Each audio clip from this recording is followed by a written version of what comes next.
How's everybody today? Good. Well, final thoughts on the Chattanooga game basically is, we took our opponents seriously and came out and got the result that we wanted. We started fast in the game, executed well. Still lots of things to learn and improve on. Obviously, the Iron Bowl is, one of the great rivalry games in college football. Something that you look forward to as a competitor. It's also something that is a great opportunity to be able to play in. Um, and I don't think that anybody needs to pay attention to, what happened in the past, what happened in the last game, what somebody's record is. Anytime you play in a rivalry game, it's going to be a highly competitive, tough, very physical game, and that's what everybody needs to get ready for. I think, Auburn is, Hugh Freeze has done a fantastic job there, with his team this year. They've played very competitively in all their games. They're 6-5. They've won some games really well, but they do a great job of running the football. I think that they've got a very difficult offense to prepare for with the multiples that they give you, the different ways that they run the ball, the way the both quarterbacks really can, add to the running game. The tight end. Number 13 is a really good player, really good receiver. Number 5 is a really good receiver. Defensively, they've played really well all year long. They got some good players, they got some edge rushers, they got some people that can create some problems for you, as well as they're very good on special teams. They're very aggressive in terms of what they do on special teams. They've got really good specialists. The kicker and the punter both are, leaders in the SEC. So this is a challenging game for us, and I think our guys need to have the right mindset of what it's going to take to be successful in a game like this, especially playing on the road. Start here with Nick. Yeah, how would you assess the way your offensive line has played in recent weeks? We're playing better. I think we made steady improvement. I think the improvement has come from better communication and, better, technical execution from a technique standpoint, hand placement, foot placement, that kind of stuff. Second step on the ground, I think all those things have helped. I think pass protection has improved, but that's something that we need to continue to improve on. How well do you think Jalen Milroe has protected himself as a runner this season? As a what? As a runner, protect himself as a Well, runner. I think, Jalen is obviously someone that has great capabilities as a runner. I think he's been pretty effective in his choices of when to step up in the pocket, when to run, when he has an opportunity to make a play, when he doesn't. But I think the thing he's developed is the ability to keep his eyes downfield and make plays in the passing game, even when the pocket breaks down. And I think he's been an effective runner for us. When we've had perimeter plays that involve reads on his part to get to the perimeter. So, and I think both those things help us overall offensively in terms of what the defense has to defend. Charlie. Hey, Coach. Just what kind of progress have you seen from Terrion Arnold over the course of the season? Terrion has really done a good job for us. Because of injuries, he's had to play multiple positions, which has been challenging for him. He's had to play some star at times, which in some cases when guys went out of the game, he didn't have a lot of reps at it.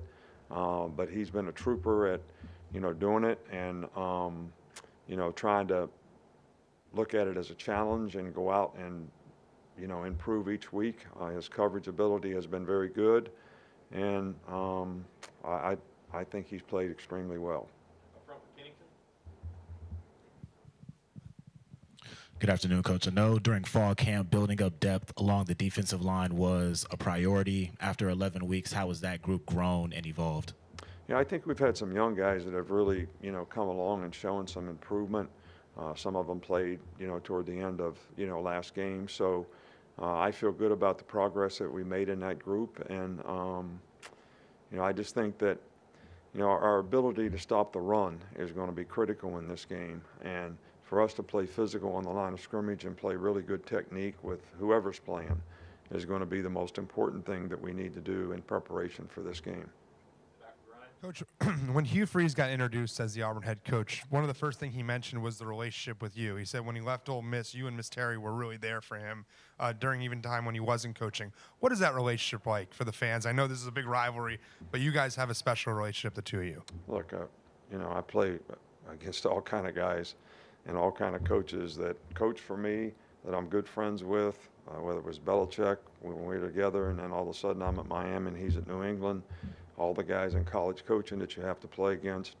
I've always been a guy that has a lot of respect for coaches and what we do to try to promote our game and how we try to impact young people as players. So I don't think you have to really, I think you can have a relationship with somebody and still compete like crazy when you play against each other, but it's really not personal.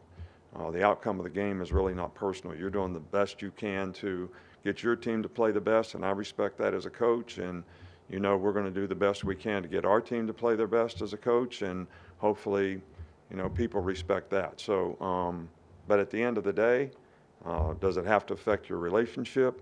I don't think so. I don't think you have to dislike somebody or have an adversarial relationship with somebody to actually compete against them. Yeah, regardless of record, it seems like it's always a really competitive game when you guys go to Jordan-Hare Stadium. What do you think makes that place such a difficult place to win? Well, I think it's, if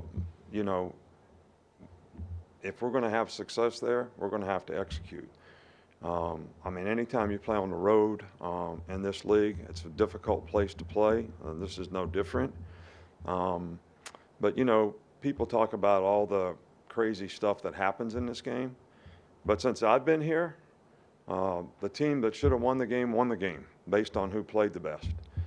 So I think the focus needs to be on, how we're going to play and how we're going to execute and do what we do and what kind of consistency are we going to be able to maintain in a difficult environment, which, we've had this challenge several times before, and this one's going to be just as difficult as any of the rest. I've heard your good friend Bill Belichick say that the concept of halftime adjustments is really overrated because adjustments get made during the first half because there's no sense in waiting. You can get hurt by that. So with that in mind, how effective is this coaching staff at staying on top of adjustments during the first half so that when you get into the half, the time is more about message, motivation, or whatever else? No, I think it's a combination of both. I love Bill, don't get me wrong, but I don't always agree with him. I didn't always agree with him when I worked with him before. But anyway, and I'm sure he'll say he didn't always agree with me. But anyway, we're making adjustments between every series. We're going over the previous series, whether it's offense, defense, or whatever. They ran this stunt, we didn't block it right, or, they ran this formation, we didn't adjust to it correctly. But we also draw those things up as the game progresses so we can actually show the players those plays and some of the things that they did as maybe you've already covered it, maybe you didn't have a chance to cover it, but we kind of do both. And then if there's something different that we want to do, sometimes you don't like to do it until you can get everybody in front of you and you can explain it a little better than you can on the sidelines. So there are occasions where you want to make adjustments to things when everybody can see it because it doesn't just affect one group. Sometimes, okay, we're going to change how we play this. That may affect the outside backers and the inside backers as well. So I think both things are really, really important, and I think both things actually occur during a game. Tommy Reese was named a semifinalist today for the Broyles Awards. What can you say about what he's done to grow in his role this year? Well, obviously we nominated him, so we thought he's done a pretty good job, and I think he's done a great job of transforming our offense and the players and how they've improved. And I think that's made a huge difference in the confidence on our team offensively as well as our team in general. So I think he's done an outstanding job. Can a team taking a loss like Auburn did on Saturday sort of galvanize them, make them more dangerous this week? I can't answer that. You know, I just can't answer that. I think you'd be better served to ask them, you know, that question. But, you know, I think everybody pays attention when things don't go well and they want to get it right. And I have enough respect, and we have enough respect that they'll probably do the same. Okay, I think we'll finish up here with Kurt. Coach, if you, I know how you prepare, you do the same thing every week and respect all of your opponents, but I wonder if any time in your career you've ever taken some time from preparation for one game in anticipation of another, and if so, how that came out. No, I never, in college football, I've never done that. In pro football, you know, sometimes you do a little bit of work on the next team only because it's really, really difficult. That's not something that works well for me because, you know, I'm sort of geared in on what you have to do in that particular game, and I don't like to commingle different things before that game is over. But I will admit, in pro ball, not because of a particular opponent, it was just the best use of your time.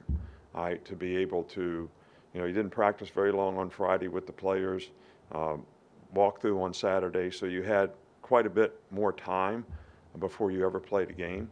And you weren't with the players all the time. You know, we're with the players here a significant amount of time.